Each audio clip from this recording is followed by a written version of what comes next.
आज की इस लेक्चर में हम देखेंगे these are the topics. First one is the inheritance, second is the super keyword, third one is the method overriding, and fourth inherit static method and properties, and fifth one is the instance of operator. So these are the all the object oriented concept which are used in a class based feature in a JavaScript. Okay, so ये feature हमें सीखना बहुत ज़रूरी है. Object oriented features बहुत थोड़ा बहुत confuse करते हैं, लेकिन इससे बेटर डेवलपमेंट हम कर सकते हैं. तो ये फीचर हमें अच्छी तरीके से सीखना बहुत ज़रूरी है, और उसके बाद इसका यूज़ आपको रियल टाइम प्रॉब्लम सॉल्व करने के लिए करना है. ऐसा नहीं कि ये फीचर सीख लिए और इसका यूज़ करके हम प्रॉब्लम नहीं सॉल्व कर पा रहे.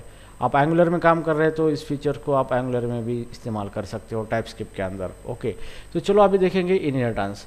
तो इनहेरिटेंस का मतलब क्या होता है? तो इनहेरिटेंस जो होता है कि जो टू एंटिटीज़ है, यहाँ पे टू एंटिटी, मान लो दो एंटिटी है, कोई भी दो ऑब्जेक्ट है, ठीक है. अगर ये दो ऑब्जेक्ट के बीच में इज़ अ रिलेशनशिप होती है, इज़ अ रिलेशनशिप, तो उनके अंदर इनहेरिटेंस होता है. अब इनहेरिटेंस का मतलब क्या होता है कि एक क्लास होता है, जैसे कि हम उसको पेरेंट क्लास बोलते हैं. पेरेंट, उसकी जो प्रॉपर्टी और मेथड चाइल्ड क्लास के अंदर क्या होती है? डिराइव होती है.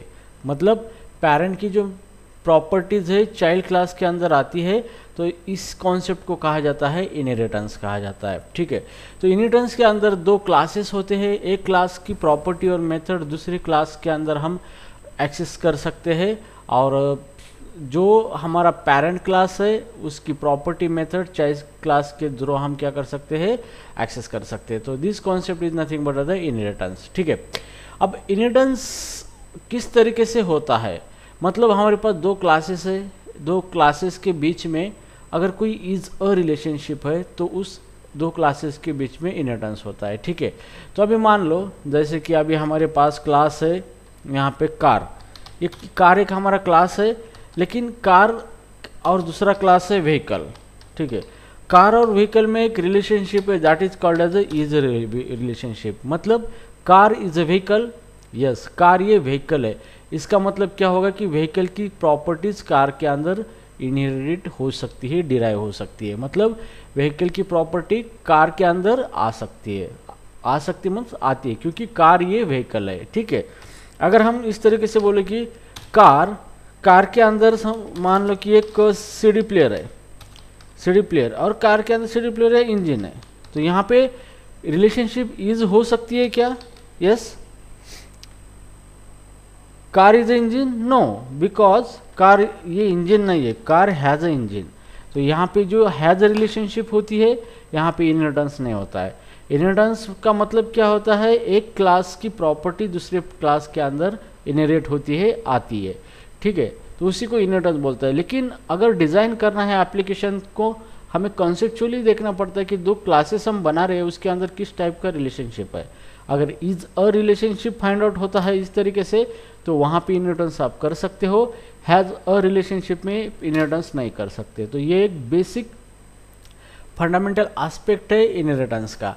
तो इनहेरिटेंस अगर आपको करना है तो दो एंटिटी के अंदर, दो क्लास के अंदर आपको is a relationship find out करना होता है. ठीक है, तो सिंपली इनहेरिटेंस का मतलब यही होता है कि इनहेरिट्स मतलब एक क्लास की प्रॉपर्टी दूसरी क्लास के ऑब्जेक्ट के अंदर चले जाती है. तो इस कॉन्सेप्ट को इनहेरिटेंस कहा जाता है. ठीक है, तो हम कौन से भी क्लास को किसी भी क्लास के अंदर इनहेरिट कर सकते हैं, लेकिन अगर कंसेप्चुअली डिजाइन करना है तो हमें उसी क्लास के अंदर इनहेरिटेंस करना पड़ता है जिसके अंदर इज अ रिलेशनशिप होती है. ठीक है, सो this concept is nothing but the inheritance.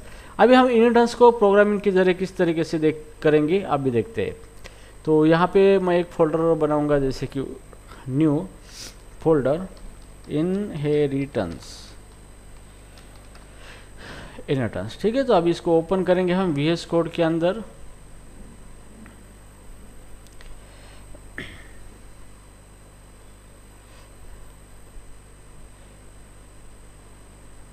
Okay, तो अभी यहाँ पे मैं एक क्लास बनाऊंगा. जैसे क्लास है हमारा व्हीकल, व्हीकल डॉट एक फाइल बनाएंगे हम यहाँ पे, जैसे कि inheritance.js फाइल. ओके, और अभी हमें HTML फाइल बनाना है, जैसे index.html, जिसके अंदर हम ब्राउज़र पे लोड करेंगे। ठीक है, तो ये HTML फाइल है, by default HTML file select करना है यहाँ पे।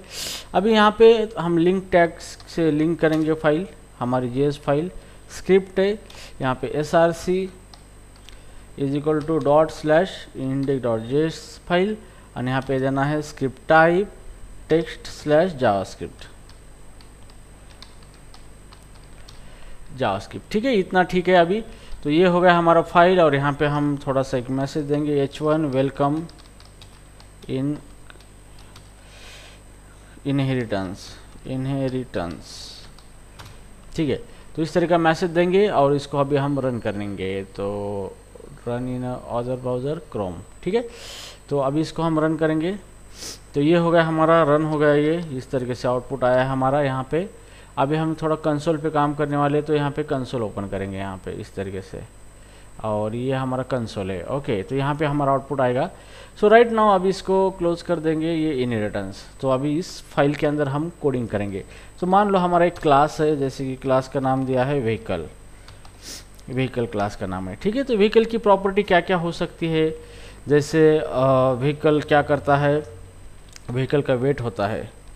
ओके, तो व्हीकल का वेट नाम की प्रॉपर्टी है, जैसे वेट मैं 100 देता हूँ व्हीकल। ठीक है, उसके बाद व्हीकल का कलर होता है, व्हीकल को कलर भी होता है, कलर इक्वल टू, जैसे हम दे देंगे रेड कलर है। ठीक है, तो ये व्हीकल की प्रॉपर्टी है।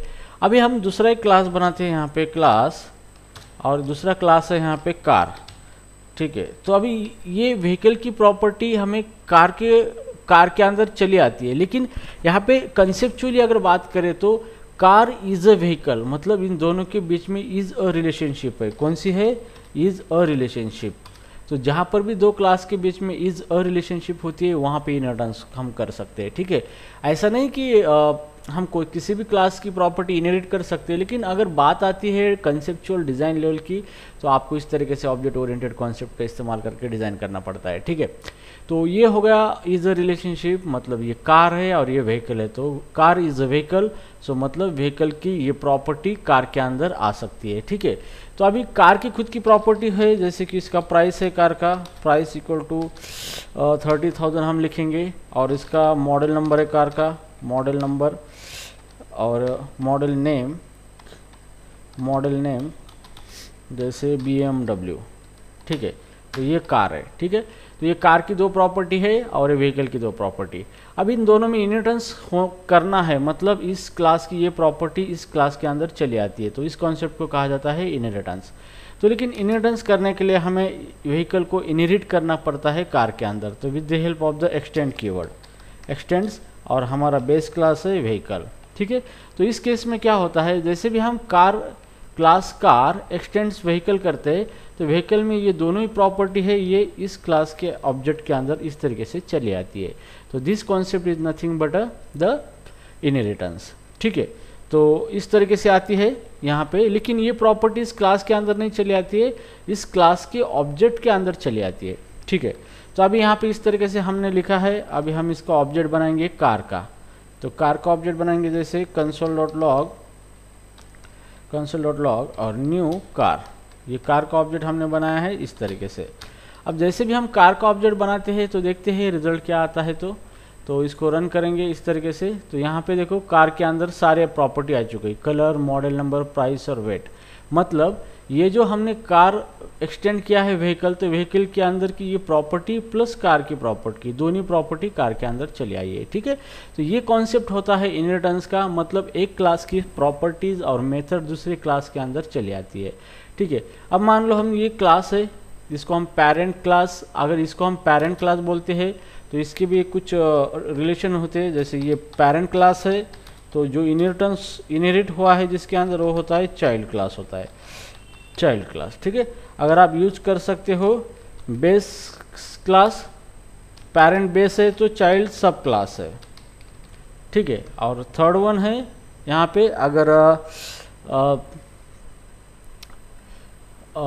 और एक रिलेशन होती है सुपर क्लास एंड उसका बाद होता है आई थिंक सब क्लास होता है, शायद सब क्लास। और यहाँ पे जो है बेस क्लास एक होता है, एंड यहाँ पे डिराइव क्लास होता है, सॉरी डिराइव्ड क्लास, ठीक है। तो इस तरीके के वर्ड्स रेफर होते हैं। अगर आप इसको पेरेंट कहोगे तो ये कार हो क्या हो गया, ये चाइल्ड हो गया इसका, ठीक है। अगर आप व्हीकल को बेस क्लास कहोगे तो व्हीकल कार के अंदर डिराइव हो चुका है एक्सटेंड, तो उसको डिराइव क्लास कहेंगे कार को, ठीक है।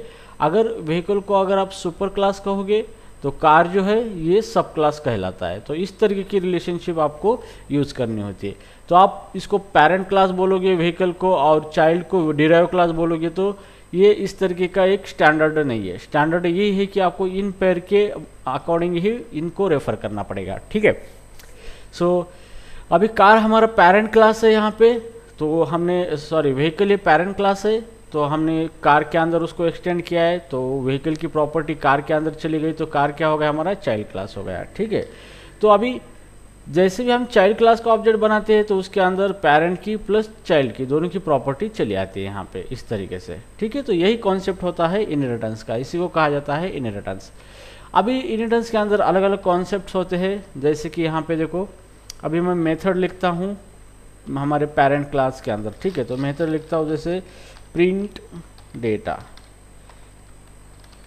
डेटा मेथड लिखी है हमने, और इसके अंदर लिखता हूँ console dot log this dot weight, इसको प्रिंट किया है, और फिर console dot log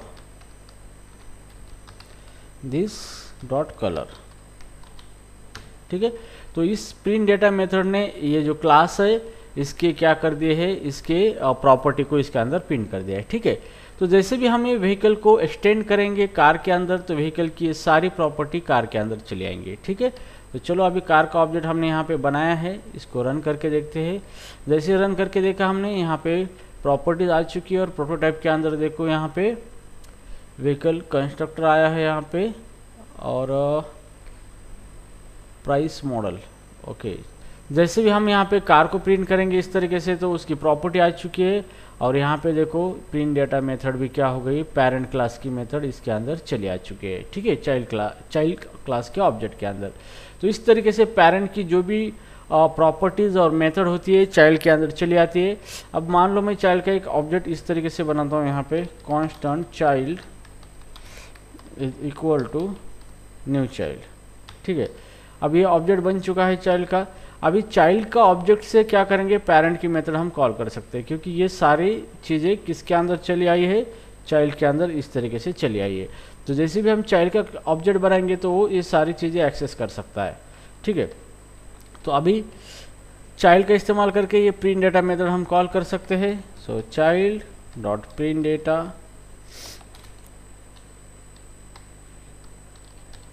print data method अब हम इसको क्या करेंगे, कॉल करेंगे, ठीक है। तो जैसे प्रिंट डेटा मेथड कॉल करेंगे तो ये चाइल्ड के द्वारा ये पेरेंट की मेथड कॉल होगी, और इसका डेटा यहाँ पे प्रिंट होगा। तो चलो अब इसको रन करेंगे, तो यह यहाँ पे देखो प्रिंट डेटा मेथड के अंदर ये डेटा प्रिंट हो चुका है 100 एंड रेड, जो यहाँ पे हमने इसको प्रिंट किया था, ठीक है। तो इस तरीके से चाइल्ड क्लास के थ्रू हम पेरेंट क्लास की प्रॉपर्टी एक्सेस कर सकते हैं, और मेथड भी हम कॉल कर सकते हैं, और चाइल्ड क्लास की खुद की प्रॉपर्टी और मेथड भी कॉल कर सकते हैं, ठीक है। सो this concept is nothing but the inheritance, okay, understood inheritance के बारे में।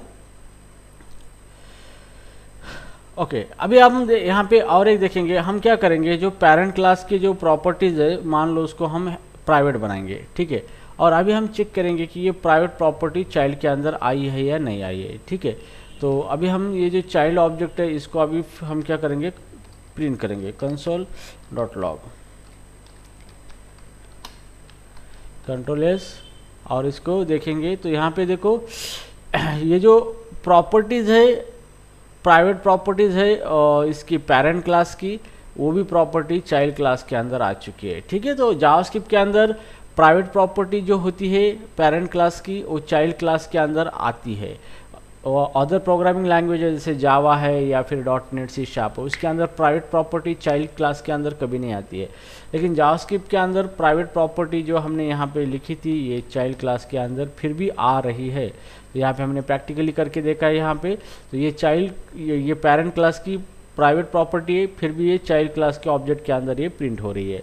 तो इसका मतलब ये है, अगर इंटरव्यू में आपको पूछा जाता है कि प्राइवेट प्रॉपर्टी इनहेरिट होती है चाइल्ड क्लास में, तो your answer should be yes, because यहाँ पे हमने लाइव करके देखा है और हमें पेरेंट की ये प्राइवेट प्रॉपर्टी भी चाइल्ड ऑब्जेक्ट के अंदर हमें क्या हो रही है, रिफ्लेक्ट हो रही है, दिख रही है। ठीक है, तो इस तरीके से हम इस क्वेश्चन का आंसर दे सकते हैं। So this is how your inheritance is work. इस तरीके से आप क्या कर सकते हो, इनहेरिटेंस बना सकते हो। ओके, राइट नाउ हियर अभी हम देखेंगे कंस्ट्रक्टर के बारे में। इनहेरिटेंस में देखेंगे कंस्ट्रक्टर, सॉरी कंस्ट्रक्टर नहीं, सुपर। यहाँ पे हम देखेंगे सुपर कीवर्ड के बारे में। ठीक है, तो ये जो सुपर कीवर्ड है, सुपर कीवर्ड रेफर करता है पेरेंट क्लास को, पेरेंट क्लास ऑब्जेक्ट। ठीक है, तो सुपर कीवर्ड अगर हम चाइल्ड क्लास में सुपर कीवर्ड का इस्तेमाल करते हैं तो उसका मतलब क्या होता है, पेरेंट क्लास का ऑब्जेक्ट होता है। ठीक है, और जैसे कि मान लो यहाँ पे अगर हम एक मेथड लिखते हैं, यहाँ पे इस तरीके से प्रिंट मेथड का नाम लिखते हैं यहाँ पे इस तरीके से, अगर मुझे इस कार जो मेरा क्लास है, इस क्लास की प्रॉपर्टी ये एक्सेस करनी है, तो यहाँ पे हम लगाएंगे console.log, यहाँ पे लगाएंगे this डॉट प्राइस। ओके, तो यहाँ पे क्या हो रहा है, यहाँ पे हमने this लगाया, मतलब ये प्राइस प्रॉपर्टी इसी क्लास की है। ठीक है, अगर हमें ये व्हीकल की प्रॉपर्टी एक्सेस करनी है इस चाइल्ड क्लास के अंदर, तो हम यहाँ पे क्या लगा सकते हैं, सुपर का इस्तेमाल करके उस प्रॉपर्टी को एक्सेस कर सकते हैं। ठीक है, तो यहाँ पे सुपर का मीनिंग क्या होता है, हम पेरेंट को रेफर करते हैं। अगर आप सुपर चाइल्ड क्लास में यूज करते हो सुपर कीवर्ड, तो इसका मतलब आप पेरेंट क्लास के ऑब्जेक्ट को रेफर कर रहे हो, और सुपर का इस्तेमाल करके आप पेरेंट क्लास की प्रॉपर्टी चाइल्ड क्लास के अंदर कॉल कर सकते हो। ठीक है, सो अभी मान लो कि यहाँ पे और एक मैं लिखता हूँ console.log। ठीक है, और मैं यहाँ पे लिखता हूँ सुपर, और सुपर का मतलब क्या है, ये पेरेंट क्लास, और मुझे इसकी वेट प्रॉपर्टी प्रिंट करना है, तो सुपर डॉट वेट मैं इस तरीके से क्या करता हूँ, इसको प्रिंट करता हूँ। ठीक है, तो जैसे भी मैं इस क्लास का ऑब्जेक्ट बनाऊंगा, ये प्रिंट मेथड जैसे भी कॉल करूंगा, तो यहाँ पे दिस डॉट प्राइस मतलब ये प्राइस जो है, दिस मतलब ये करंट क्लास, इस करंट क्लास का ऑब्जेक्ट है और उसकी ये प्राइस प्रॉपर्टी कॉल हो रही है। लेकिन इसके अंदर हम सुपर कीवर्ड अगर यूज करते हैं तो इसका मतलब सुपर मीन्स ये पेरेंट क्लास कौन सा है, व्हीकल, उसकी वेट प्रॉपर्टी। तो सुपर क्लास किसको रेफर करता है, पेरेंट क्लास को रेफर करता है, अगर आप उसको चाइल्ड क्लास के अंदर यूज करते हो। ठीक है, तो अभी चलो इस प्रिंट मेथड को कॉल करते हैं चाइल्ड की मदद से, तो चाइल्ड डॉट प्रिंट। ओके, तो जैसे भी हम प्रिंट मेथड को कॉल करेंगे तो ये प्रिंट मेथड कॉल होगी, और दिस का मतलब प्राइस मतलब ये करंट क्लास की प्रॉपर्टी प्रिंट होगी, और सुपर डॉट वेट मतलब सुपर मतलब व्हीकल क्लास ऑब्जेक्ट, उसकी वेट नाम की प्रॉपर्टी ये प्रिंट होगी। ठीक है, तो आउटपुट आपका आना चाहिए 3100।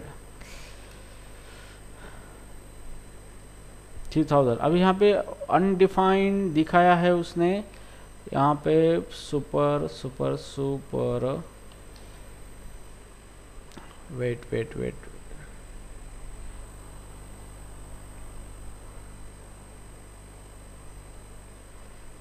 कैसे वेट, और वेट इक्वल टू 200, कितना लिखा है 200। ठीक है, सॉरी 2000 वेट। अब वेट इस क्लास में भी वेट प्रॉपर्टी है, और इस क्लास में भी, सुपर क्लास में भी उसकी वेट प्रॉपर्टी है। अगर हम दोनों में से कौन सी वेट प्रॉपर्टी चूज करें, इसको अगर आपको कॉल करना है तो यूजिंग सुपर कॉल करना है, और इसको यूज करना है तो आपको दिस लगाना पड़ेगा यहाँ पे। ठीक है, तो चलो अभी ये वर्क होता है देखेंगे, फिर भी यहाँ पे सुपर ने वर्क हो रहा है। I don't know browser is supported और नॉट। अभी देखो सुपर कीवर्ड का यूज़ इसलिए होता है क्योंकि अगर आपको यहाँ पे सुपर कीवर्ड का जो सुपर कीवर्ड है उसका यूज़ होता है कॉल पेरेंट कंस्ट्रक्टर। अगर पेरेंट का कंस्ट्रक्टर आपको चाइल्ड क्लास में कॉल करना है तो सुपर कीवर्ड का इस्तेमाल होता है, और call parent class method in a child class. ठीक है, तो सुपर का इस्तेमाल करके आप पेरेंट की प्रॉपर्टी आप यूज़ नहीं कर सकते, सिर्फ मेथड पेरेंट क्लास की कॉल कर सकते हैं चाइल्ड क्लास के अंदर सुपर का यूज़ करके। ठीक है, तो अभी चलो यहाँ पे फिर से हम कोड लिखते हैं। यहाँ पे जैसे ये हमारा चाइल्ड क्लास है कार, इस तरीके से उसके अंदर एक मेथड है प्रिंट, और ये हमारा व्हीकल है क्लास है पेरेंट क्लास, इसके अंदर 2 प्रॉपर्टी और एक मेथड है, ठीक है। तो अभी यहाँ पे हमें क्या करना है कि पेरेंट क्लास का ये प्रिंट डेटा मेथड हम चाइल्ड क्लास के प्रिंट में कॉल कर सकते हैं। तो यूजिंग अ सुपर, इस तरीके से आप मेथड को कॉल कर सकते हैं, सुपर प्रिंट डेटा मेथड, ठीक है। तो जैसे भी हम सुपर रेफर करेंगे तो ये मेथड जो है सुपर मतलब ये क्लास जो सुपर क्लास है उसकी मेथड यहाँ पे कॉल होगी। तो सुपर कीवर्ड रेफर करता है पेरेंट क्लास को, ठीक है। तो अगर चाइल्ड क्लास के अंदर आप सुपर यूज करते हो तो इसका मतलब वो पेरेंट क्लास का ऑब्जेक्ट रेफर करता है और पेरेंट क्लास की मेथड वो कॉल करता है, ठीक है। तो यहाँ पे प्रिंट मेथड किसकी है, कार की है, चाइल्ड क्लास की, लेकिन उसके अंदर हमने पेरेंट क्लास की प्रिंट डेटा मेथड कॉल की है। अब इसको रन करना है तो चाइल्ड क्लास की हम प्रिंट मेथड कॉल करेंगे तो ऑटोमेटिकली पेरेंट क्लास की मेथड कॉल होगी इस तरीके से। सो राइट नाउ जैसे भी हम इसको रन करेंगे तो यहाँ पे देखो पेरेंट क्लास की मेथड कॉल हो चुकी है, जिसके अंदर हमने प्राइस का वेट और कलर यहाँ पे प्रिंट किया है इस तरीके से, ठीक है। तो ये एक हो गया सुपर का यूज़, कि सुपर का यूज़ करके हम पेरेंट क्लास की मेथड कॉल कर सकते हैं चाइल्ड क्लास के अंदर। और सेकंड कि हम पेरेंट क्लास चाइल्ड क्लास के अंदर पेरेंट क्लास का कंस्ट्रक्टर कॉल कर सकते हैं, ठीक है। तो चलो अभी यहाँ पे सिंपल मैं लेता हूँ यहाँ पे इस तरीके से, ये हमारा पेरेंट क्लास है व्हीकल, ठीक है। इसके अंदर हम लिखते हैं कंस्ट्रक्टर, ये कंस्ट्रक्टर हमने लिखा है। अब इसको हम 2 वैल्यू देते हैं, जैसे कलर कॉमा वेट, ठीक है। और जैसे भी ये व्हीकल जो है ये इसका ऑब्जेक्ट बनेगा तो इसकी प्रॉपर्टी बनेगी कलर नाम की प्रॉपर्टी, और इसको हम कलर असाइन करेंगे। और दूसरी प्रॉपर्टी बनेंगी दिस डॉट वेट, और उसको हम वेट असाइन करेंगे, ठीक है। तो ये हो गया चाहे पेरेंट क्लास का कंस्ट्रक्टर। अभी हम पेरेंट क्लास को एक्सटेंड कर रहे हैं चाइल्ड क्लास के अंदर, ठीक है। तो चाइल्ड क्लास के अंदर पेरेंट को एक्सटेंड कर रहे हैं तो उस टाइम ये कंस्ट्रक्टर ऑटोमेटिकली क्या होता है, अगर हम चाइल्ड का ऑब्जेक्ट बनाते हैं तो पेरेंट का कंस्ट्रक्टर पहले कॉल होता है और फिर चाइल्ड का कॉल होता है। तो इस केस में अगर हमें इस तरीके से अगर हम काम करेंगे, क्लास कार एक्सटेंड्स व्हीकल, और जैसे भी हम कार का ऑब्जेक्ट यहाँ पे क्रिएट करेंगे, ठीक है, तो देखेंगे यहाँ पे आउटपुट क्या आता है इस केस में, ठीक है। इस केस में हमारा आउटपुट अभी कुछ आया नहीं क्योंकि हमने कोई प्रिंट स्टेटमेंट का इस्तेमाल यहाँ पे किया नहीं, कुछ नहीं किया है, ठीक है। सो अभी राइट नाउ ये है हमारा पेरेंट का कंस्ट्रक्टर। अभी पेरेंट क्लास है हमारा व्हीकल, हमने कार के अंदर क्या किया उसको एक्सटेंड किया है, ठीक है। तो कार के अंदर एक्सटेंड करने के बाद अभी हमें क्या करना है, ये पेरेंट का कंस्ट्रक्टर कॉल करना है। तो इस यहाँ पे हमें क्या करना पड़ता है, चाइल्ड क्लास का कंस्ट्रक्टर लेना पड़ता है इस तरीके से कंस्ट्रक्टर, ओके। अब हमें क्या करना है, पेरेंट क्लास के कंस्ट्रक्टर को डेटा पास करना है, तो वो सेम डेटा हम चाइल्ड क्लास के कंस्ट्रक्टर्स के ज़रिए लेंगे इस तरीके से। और जैसे भी इस कंस्ट्रक्टर के अंदर हमें क्या करना पड़ता है, पेरेंट क्लास का कंस्ट्रक्टर कॉल करना पड़ता है। तो यहाँ पे यूज होता है आपका सुपर कीवर्ड, सुपर इस तरीके से। और जैसे भी हम सुपर करेंगे और फिर ये जो कंस्ट्रक्टर है इसको 2 वैल्यू पास करने हैं, वेट एंड कलर। तो ये हम कलर पास करेंगे, यहाँ का कलर, और यहाँ से वेट पास करेंगे इसको, ठीक है। तो इस तरीके से आपको क्या करना है, काम करना पड़ता है। अगर पेरेंट क्लास के अंदर कंस्ट्रक्टर है और पेरेंट क्लास चाइल्ड क्लास के अंदर डिराइव हो चुका है, ठीक है, तो पेरेंट क्लास के कंस्ट्रक्टर को आपको चाइल्ड क्लास के कंस्ट्रक्टर में कॉल करना पड़ता है, और पेरेंट क्लास के कंस्ट्रक्टर को जो डेटा चाहिए वो चाइल्ड क्लास के कंस्ट्रक्टर से वो डेटा लेना पड़ता है, ठीक है। तो इस तरह की चीज़ें आपको करनी पड़ती है। सो राइट नाउ हियर अभी आप ऑब्जेक्ट बनाओगे कार का, ठीक है। तो यहाँ पे इस तरीके से आप क्या करोगे, कार का ऑब्जेक्ट बनाओगे। तो जैसे भी न्यू कार का ऑब्जेक्ट बनाओगे तो यहाँ पे कंस्ट्रक्टर कॉल होगा, उसको आपको 2 वैल्यू देनी है, जैसे कलर है रेड एंड वेट है 300, ठीक है। तो जैसे भी ये कार का कंस्ट्रक्टर कॉल होगा, मतलब ये कॉल होगा, रेड चला जाएगा कलर के अंदर, 300 चले जाएगी वेट के अंदर, और यहाँ पे सुपर कॉल होगा। और सुपर को भी आप क्या कर रहे हो, जो कलर भेजा था और जो वेट भेजा था वो आप सुपर को कॉल करेंगे, मतलब डायरेक्टली ये कंस्ट्रक्टर पेरेंट का कॉल होगा। और ये जो कलर प्रॉपर्टी है या पेरेंट के कंस्ट्रक्टर में चाहिए, और वेट प्रॉपर्टी पेरेंट कंस्ट्रक्टर के जो भी पैरामीटर है वेट उसके अंदर जाएगा, और पेरेंट की प्रॉपर्टी बनेगी कलर, और उसके अंदर वैल्यू सेट हो जाएगी, ठीक है। तो ये चीज़ आपको ध्यान में रखना है। यस, विदाउट युजिंग कंस्ट्रक्टर जर का यूज नाही केलं तर वर्क नाही करत का सुपर, कंस्ट्रक्टर करावं लागेल नहीं, का? कंस्ट्रक्टर के सिवा आप कर ही नहीं सकते। पेरेंट क्लास के कंस्ट्रक्टर को अगर कॉल करना है चाइल्ड क्लास के थ्रू तो आप सुपर के बिना नहीं कर सकते उसको, ठीक है, तो आपको सुपर कीवर्ड ही यूज करना पड़ेगा। आणि ते आधी घेतलं होतं तसं सुपर डॉट वेट, तर तसं नहीं जमणार ना? नहीं नहीं, कंस्ट्रक्टर कॉल करने की बात चल रही है यहाँ पे हम कंस्ट्रक्टर कॉल कर रहे हैं। ओके, वो तो डायरेक्ट प्रॉपर्टी ले रहे थे हम। प्रॉपर्टी और कंस्ट्रक्टर में फ़र्क होता है। जैसे भी हम कंस्ट्रक्टर लेते हैं तो हम उस ऑब्जेक्ट की जो भी प्रॉपर्टी उसको इनिशलाइज करते हैं। तो अगर पेरेंट क्लास के अंदर भी कंस्ट्रक्टर है और वो पेरेंट क्लास चाइल्ड क्लास के अंदर डिराइव हो चुका है, तो चाइल्ड क्लास के थ्रू पेरेंट क्लास का कंस्ट्रक्टर आपको कॉल करना पड़ता है। और सेकंड चीज़ कि चाइल्ड क्लास का जो भी कंस्ट्रक्टर है उसकी फर्स्ट लाइन सुपर होनी चाहिए।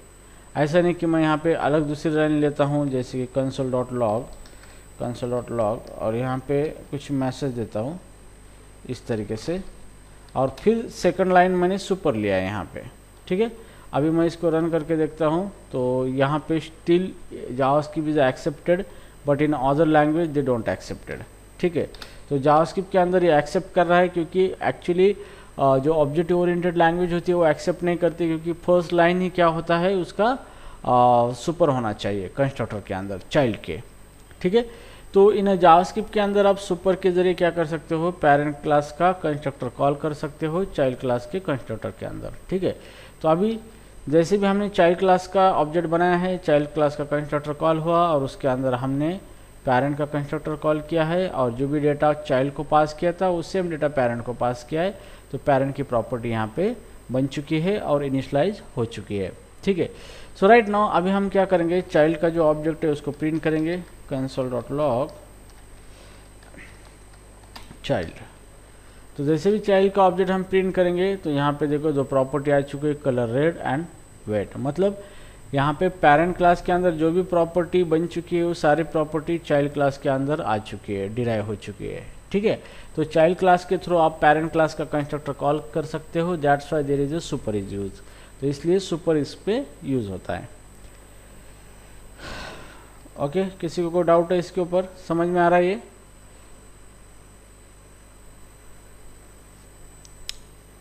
यस आरती? हो सर, समजतंय। संदीप, अनिकेत? हो सर, हो। Yes sir, yes. ठीक है, सो इन दिस वे आप सुपर का इस्तेमाल यूज कर सकते हो। ठीक है, तो चलो अभी हम यहाँ पे सुपर हो गया हमारा ये क्लास। अभी अब हम देखेंगे मेथड ओवरराइडिंग। ठीक है, अब मेथड ओवरराइडिंग का मतलब क्या होता है कि पेरेंट क्लास के अंदर जो मेथड है सेम मेथड को आप चाइल्ड क्लास के अंदर यूज करते हो, तो उसी को कहा जाता है मेथड ओवरराइडिंग। ठीक है, तो किस तरीके से अभी देखेंगे हम। यहाँ पे इसको हटा देंगे सारी चीज़ें अभी इस तरीके से। तो अभी मान लो कि पेरेंट क्लास के अंदर एक मेथड है मेरी प्रिंट मेथड। ओके, ये मेरी प्रिंट मेथड है और सेम जैसे भी मैं पेरेंट क्लास को चाइल्ड क्लास के अंदर इनहेरिट करूँ तो ये प्रिंट मेथड चाइल्ड क्लास के अंदर आती है। ठीक है, लेकिन मैं चाइल्ड क्लास के अंदर भी प्रिंट मेथड यहाँ पे लिखता हूँ। ठीक है, मतलब क्या हो रहा है, पेरेंट के अंदर भी सेम मेथड है, उसी मेथड को मैं चाइल्ड के अंदर ही लिख रहा हूँ। तो इसका मतलब क्या हो रहा है कि जब भी मैं चाइल्ड क्लास का ऑब्जेक्ट बनाऊँगा और प्रिंट मेथड कॉल करूँगा तो यहाँ पे क्या होगा, कौन सी प्रिंट मेथड कॉल होगी, पेरेंट की या चाइल्ड की? तो चाइल्ड की प्रिंट मेथड कॉल होगी। ठीक है, तो इस कॉन्सेप्ट को कहा जाता है मेथड ओवरराइडिंग। ओके, मतलब सेम मेथड पेरेंट क्लास में आप उसी मेथड को चाइल्ड क्लास में फिर से डिक्लेयर करके कोड लिख रहे हो और जब भी आप उसको कॉल करोगे तो पेरेंट चाइल्ड क्लास की मेथड पहले कॉल होगी। तो इस कॉन्सेप्ट को कहा जाता है मेथड ओवरराइडिंग। ओके, तो एक मेथड दूसरे ऊपर ओवरराइड हो रही है। तो जैसे मान लो पहली पेरेंट क्लास की मेथड है यहाँ पे कंसोल डॉट लॉग यहाँ पे और लिखते हैं पेरेंट क्लास मेथड। ठीक है, ये हो गई पेरेंट क्लास मेथड। और सेम मेथड चाइल्ड के अंदर हमने लिखी है कंसोल डॉट लॉग और यहाँ पे this is a child class method, child class method. Okay, तो यहाँ पे देखो ये पेरेंट क्लास है, ये चाइल्ड क्लास है, child class parent class extend किया है चाइल्ड क्लास के अंदर। तो चाइल्ड क्लास के अंदर भी प्रिंट मेथड है और पेरेंट के अंदर भी प्रिंट मेथड है। तो यहाँ पे क्या हुआ है, पेरेंट की जो प्रिंट मेथड है चाइल्ड क्लास के अंदर फिर से लिखी गई है, that's why it is a override the method. Okay, just one second. Okay, तो सेम मेथड पेरेंट क्लास की मेथड चाइल्ड क्लास के अंदर हम लिख रहे हैं और उसके अंदर कोड लिख रहे हैं, तो इस कॉन्सेप्ट को हम क्या कहते हैं, मेथड ओवरराइडिंग कहते हैं। मतलब एक मेथड दूसरे मेथड के साथ ओवरराइड हो रही है, तो ऑलवेज चाइल्ड मेथड ओवरराइड होती है पेरेंट मेथड के साथ। तो जैसे भी हम ऑब्जेक्ट बनाएंगे चाइल्ड क्लास का और हम मेथड कॉल करेंगे प्रिंट चाइल्ड क्लास का ऑब्जेक्ट का यूज करके, चाइल्ड डॉट प्रिंट, तो इस केस में कौन सी मेथड कॉल होगी, तो इस केस में ऑलवेज चाइल्ड की मेथड कॉल होगी, क्योंकि ये मेथड पेरेंट की मेथड को क्या कर रही है, ओवरराइड कर रही है। तो this concept is nothing but as a override method. ठीक है, तो अभी हम देखेंगे ये कॉल होता है या फिर पेरेंट की मेथड कॉल होती है।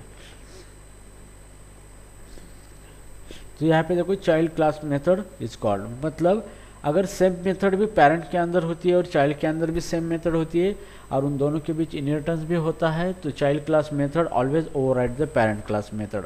सो that's why this is called as a method overriding. ठीक है, सो अभी इंटरव्यू में आपको पूछा जाता है कि भाई ये जो चाइल्ड क्लास की मेथड के अंदर मुझे पेरेंट क्लास की मेथड कॉल करके दिखाओ। तो यहाँ पे तो चाइल्ड क्लास के अंदर अगर आपको पेरेंट क्लास की मेथड कॉल करनी है तो आपको यूज करना पड़ेगा सुपर कीवर्ड।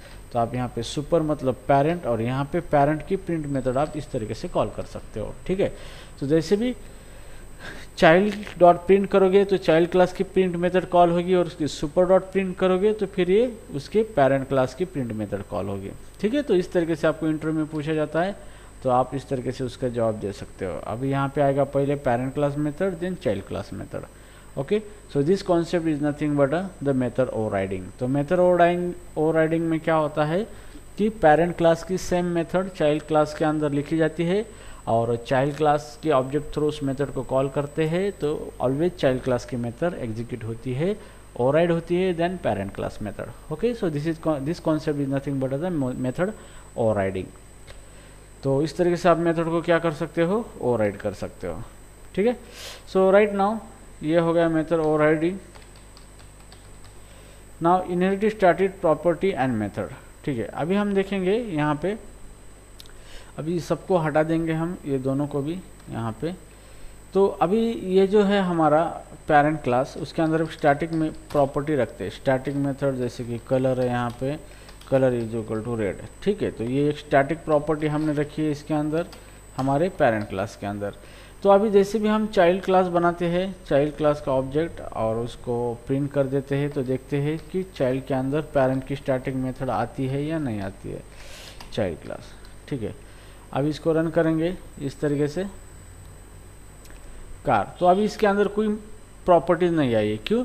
क्योंकि स्टैटिक प्रॉपर्टी जो होती है ऑलवेज बिलोंग टू क्लास होती है, और जैसे भी हम इनहेरिटेंस करते हैं और हमने यहाँ पे ऑब्जेक्ट क्रिएट किया है तो ये क्लास की प्रॉपर्टी है, ये इनहेरिट नहीं होगी ऑब्जेक्ट के अंदर। ठीक है, नाउ सेकंड, अभी जो हमने इनहेरिटेंस किया है, अब क्लास की प्रॉपर्टी कलर, ये स्टैटिक प्रॉपर्टी मतलब व्हीकल क्लास की प्रॉपर्टी है, हमने ये व्हीकल को एक्सटेंड किया है कार के अंदर, तो हम ये कार का यूज करके इसको एक्सेस करके देखेंगे ये वर्क होता है या नहीं होता है। तो जैसे हम देखेंगे कंसोल डॉट लॉग और यहाँ पे car dot colour semicolon,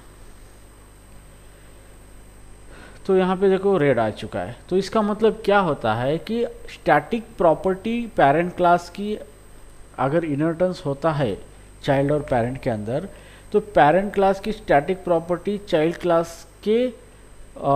class में आती है और चाइल्ड क्लास का यूज करके आप पेरेंट की प्रॉपर्टी कॉल कर सकते हो। मतलब स्टैटिक इनहेरिटेंस यहाँ पे हो सकता है। ओके, तो स्टैटिक इनहेरिटेंस, स्टैटिक प्रॉपर्टी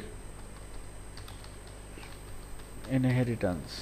ठीक है, तो जावास्क्रिप्ट के अंदर स्टैटिक प्रॉपर्टी इनहेरिटेंस पॉसिबल है, अदर लैंग्वेज में नहीं है क्योंकि स्टैटिक इनहेरिट होती नहीं है।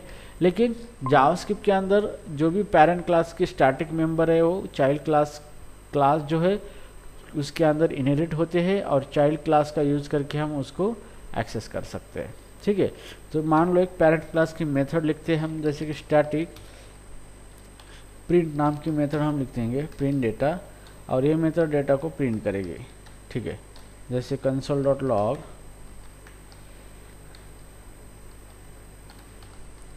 Parent static method. ठीक है, तो ये मेथड स्टैटिक मेथड है प्रिंट डेटा, ये पेरेंट क्लास की है। अब जैसे भी पेरेंट क्लास जो है हमारा व्हीकल, इसको इनहेरिट करेंगे चाइल्ड के अंदर, तो चाइल्ड क्लास के थ्रू उसको हम कॉल कर सकते हैं नहीं, ये देखेंगे हम यहाँ पे। So car is a child class dot print data, इस मेथड को हम कॉल करेंगे यहाँ पे चाइल्ड क्लास को रेफर करके। और जैसे भी हम इसको रन करेंगे इस तरीके से, तो यहाँ पे देखो पेरेंट स्टैटिक मेथड कॉल। तो इस तरीके से क्या होता है, स्टैटिक प्रॉपर्टी मेथड इनहेरिटेंस आप अचीव कर सकते हो। मतलब पेरेंट क्लास के अंदर जो भी स्टैटिक मेंबर्स है चाइल्ड क्लास के थ्रू आप क्या कर सकते हो, उसको एक्सेस कर सकते हो। लेकिन चाइल्ड क्लास के ऑब्जेक्ट के थ्रू एक्सेस नहीं कर सकते, सिर्फ चाइल्ड क्लास के थ्रू ही आप उसको एडजस्ट कर सकते हो। ठीक है, तो इन दिस वे पेरेंट और चाइल्ड जो होता है इनहेरिटेंस, यहाँ पे स्टैटिक मेथड इनहेरिटेंस होता है। मतलब static method and properties inherit होती है पेरेंट क्लास की into the child class. Okay, तो चलो अभी हम देखेंगे इंस्टेंस ऑफ ऑपरेटर।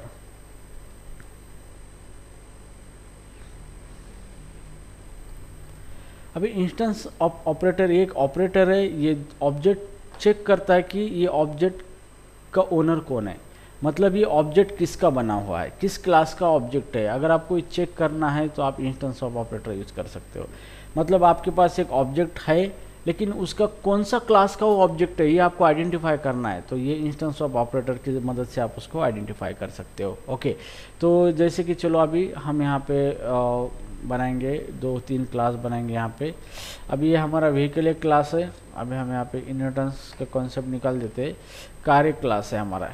ठीक है, अभी right now here car class है। जैसे व्हीकल के अंदर हम प्रिंट मेथड लिखते हैं प्रिंट, और इसके अंदर लिखते हैं कंसोल डॉट लॉग।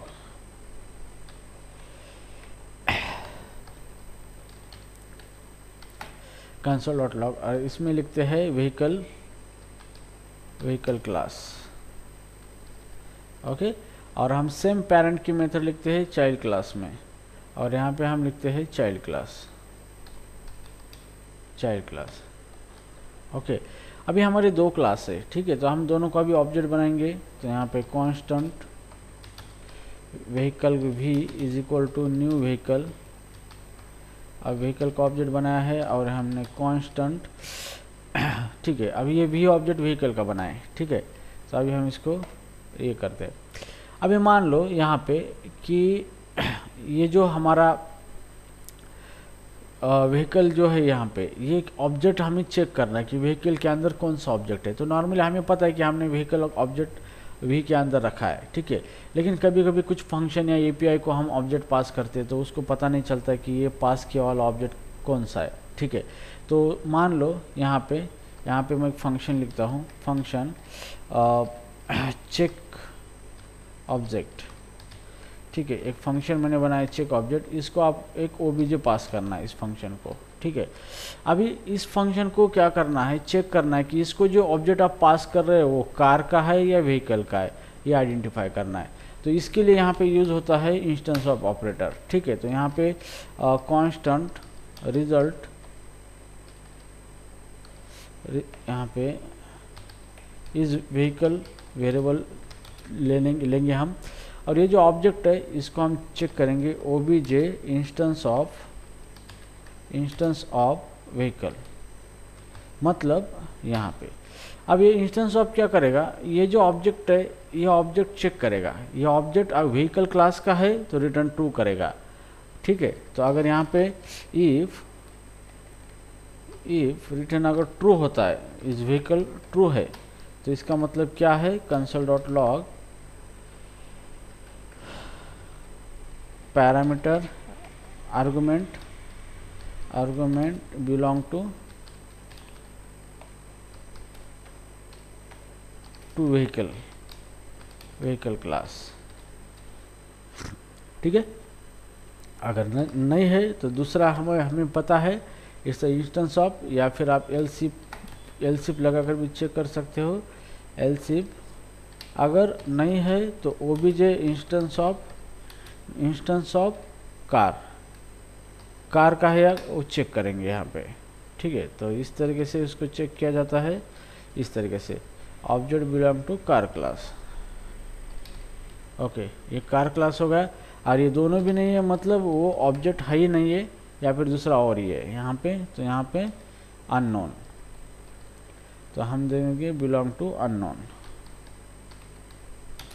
ओके, तो इस तरीके की आपको फंक्शनलिटी करनी होती है। तो आपको ऑब्जेक्ट, जो भी ऑब्जेक्ट है उसको चेक करना है वो किस क्लास से बिलोंग है, तो आपको यहाँ पे इंस्टेंस ऑफ ऑपरेटर का इस्तेमाल करके आप चेक कर सकते हो। ठीक है, तो ये हो गया आपका कोड। अभी सबसे पहले आपको एक ऑब्जेक्ट बनाना है, जैसे मैं यहाँ पे बनाऊंगा ओ कांस्टेंट ओबीजे। अभी यहाँ पे हम बनाएंगे न्यू व्हीकल का ऑब्जेक्ट। ठीक है, तो अभी हमने व्हीकल का बनाया, अभी इस फंक्शन को कॉल करेंगे चेक ऑब्जेक्ट फंक्शन को। तो चेक ऑब्जेक्ट और इसको कॉल करेंगे, पास करेंगे ओबीजे। ठीक है, तो जैसे भी चेक ऑब्जेक्ट मेथड कॉल होगी ये फंक्शन कॉल होगा, और ओबीजे को हमने पास किया है व्हीकल का ऑब्जेक्ट। तो यहाँ पे चेक करेगा ओबीजे इंस्टेंस ऑफ व्हीकल है, रिटर्न ट्रू आएगा। इफ ट्रू आएगा तो यहाँ पे ये रिजल्ट आएगा the argument belong to vehicle class, और उसके बाद ये टर्मिनेट हो जाएगा। ठीक है, so right now here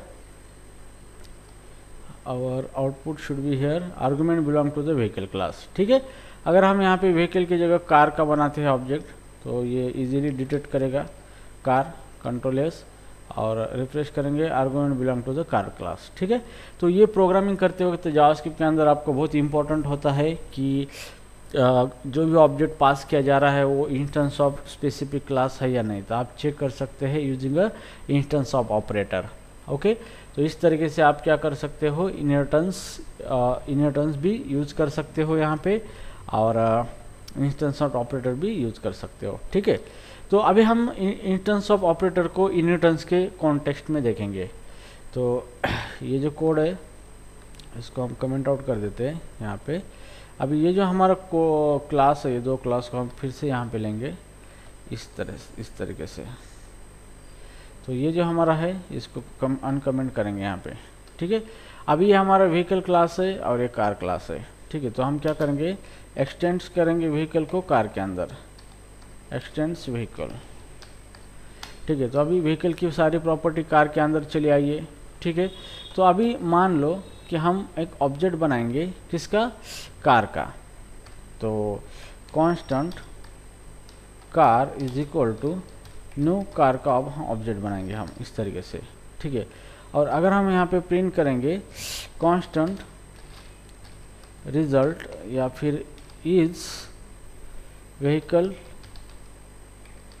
object और equal to car instance of vehicle. ठीक है, तो कार यहाँ पे देखो, ये जो कार है, कार इंस्टेंस ऑफ व्हीकल, इस तरीके से अगर करोगे तो इसका आंसर क्या आएगा, आपको क्या लगता है? यस, कार ये व्हीकल का इंस्टेंस है।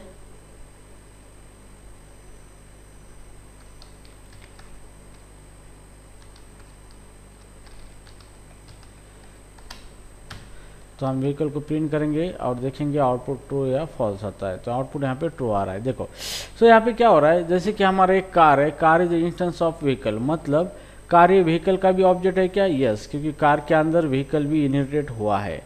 ठीक है, क्योंकि कार ये हमारा क्लास है, जैसे हम उसको एक्सटेंड करते हैं व्हीकल से, तो ये व्हीकल वाला क्लास भी इनहेरिट हुआ है उसकी प्रॉपर्टी कार के अंदर। तो जैसे भी हम कार का ऑब्जेक्ट बनाते हैं तो उसके अंदर व्हीकल का भी ऑब्जेक्ट होता है।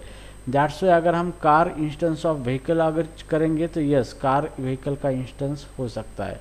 ठीक है, तो इस तरीके से क्या कर सकते हो आप कि इनहेरिटेंस के अंदर चाइल्ड क्लास जो होता है वो ऑलवेज इंस्टेंस होता है पेरेंट क्लास का।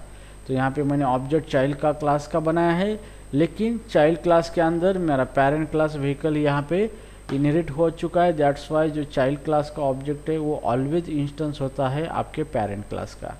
तो ये चीज़ आपको ध्यान में रखना है, इंटरव्यू में आपको इसके ऊपर भी क्वेश्चन पूछे जा सकते हैं। ठीक है, अगर आपका सही तरीके से इंटरव्यू होता है तो। लेकिन मैक्सिमम जावास्क्रिप्ट में क्लास के ऊपर ज़्यादा इंटरव्यू पूछे नहीं जाते हैं। तो अगर पूछा भी गया तो ये मैं आपको पढ़ा रहा हूँ एक 10 ईयर के एक्सपीरियंस के हिसाब से। ठीक है, तो आपको इस तरह की क्वेश्चनिंग किए जा सकती है। तो यस, जो भी चाइल्ड क्लास का ऑब्जेक्ट होता है वो ऑलवेज इंस्टेंस होता है पेरेंट क्लास का। ठीक है। तो इसलिए इस तरीके की जो स्टेटमेंट है, ये एक्सप्रेशन है, ये वैलिड एक्सप्रेशन है, ठीक है। वैलिड मतलब इसका आंसर क्या आएगा, ट्रू ही आएगा, ठीक है। तो इस तरीके से आप इंस्टेंस ऑफ ऑपरेटर का इस्तेमाल कर सकते हो।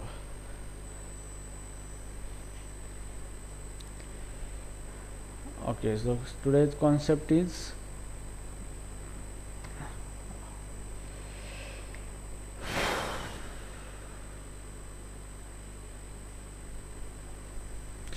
okay. So guys, understand the today's topic? Yes, Aniket, Sandeep, Arti, please give me the Yes, feedback. sir. अच्छे चांगल्या प्रकारे झालं, समजलं? हो सर. रिटर्न्स वगैरे समजलं ना? ओके